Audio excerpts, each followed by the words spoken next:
आज 50 वर्ष पूर्ण हो गए। मैं आप सबको यह बताना चाहता हूं कि जिस समय कांग्रेस की तत्कालीन सरकार इंदिरा गांधी ने आपातकाल लागू किया, वह भारत के लिए एक कलंक का दिन था। 25 जून 1975 को जिस समय आपात लागू हुआ, इंदिरा गांधी की तत्कालीन सरकार थी। उन्होंने अपने चुनाव में धांधली किया, जिसके तहत इलाहाबाद उच्च न्यायालय ने उनको अयोग्य ठहराते हुए और उनको पदस्थ करने के लिए जो आदेश जारी किया, उसकी भनक लगते ही इंदिरा गांधी ने पूरे देश में आपातकाल लगा दिया, इमरजेंसी लागू कर दिया।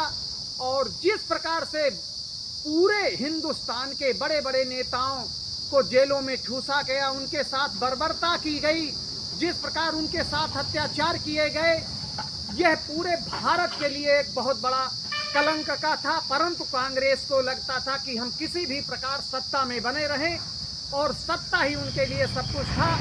भारतीय समाज और हिंदुस्तान की जनता और हिंदुस्तान के नेता उनके लिए दुश्मन दिखाई देते थे, क्योंकि ये फारूक अब्दुल्ला जैसे परिवारों में पले पोसे, उनसे प्रेरित यह कांग्रेस की सरकार और इंदिरा गांधी, उनको लगता था कि सत्ता में बने रहना ही हमारे लिए सब था। उस समय आपातकाल भारत में 3 बार लागू हुआ, 61 में, 62 में और 71 में और 75 में।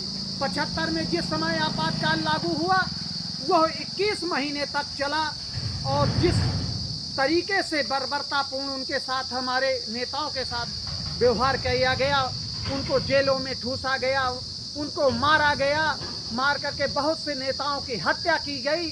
केवल एक दल था, भारतीय जनता पार्टी और जनसंघ और आरएसएस, जो पूरे समाज को एकजुट करके इस कांग्रेस सरकार को उखाड़ फेंकने के लिए जो संकल्प लिया था। आज निश्चित तौर पर भारतीय जनता पार्टी की सरकारें आई और आपातकाल के 50 वर्ष पूर्ण हुए। हम भारतीय जनता पार्टी के जितने भी उत्तर प्रदेश और केंद्र तक के जो भी कार्यकर्ता हैं, वो 25 जून को आपातकाल काली पट्टी बांध करके आपातकाल दिवस मनाते हैं। और यही आपातकाल हिंदुस्तान के लिए एक बहुत बड़ा अभिशाप बना और कांग्रेस की सरकार को हम सब हिंदुस्तान के लोगों ने उखाड़ फेंका। तो यही आपातकाल के विषय में आप सबको मैं बताना चाहता हूं कि आपातकाल बहुत ही हमारे लिए दुर्भाग्यपूर्ण रहा है।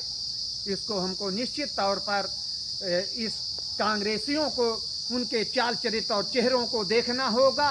तमाम ऐसी चीज़ें हैं जो कांग्रेस की सरकारों में हमने देखा और देखते हुए देखा कि कांग्रेस ने जो हमारे ऊपर बर्बरतापूर्ण अत्याचार किया, उन्होंने जिस प्रकार के राज्यों का बंटवारा किया और राज्यों के बंटवारों में भी सरदार पटेल को जिस प्रकार से उन्होंने इग्नोर किया और उनको प्रधानमंत्री नहीं बनने दिया, यह कांग्रेस की एक सोची समझी रणनीति का हिस्सा रहा। आपातकाल भारत के लिए बहुत ही दुर्भाग्यपूर्ण दिवस रहा है। इसके लिए मैं बर्बरतापूर्ण उस दिवस की भर्त्सना करता हूं और जो भी हमारे लोग शहीद हुए उनके चरणों में श्रद्धा सुमन अर्पित करता हूं। जय हिंद, जय भारत, जय श्री राम।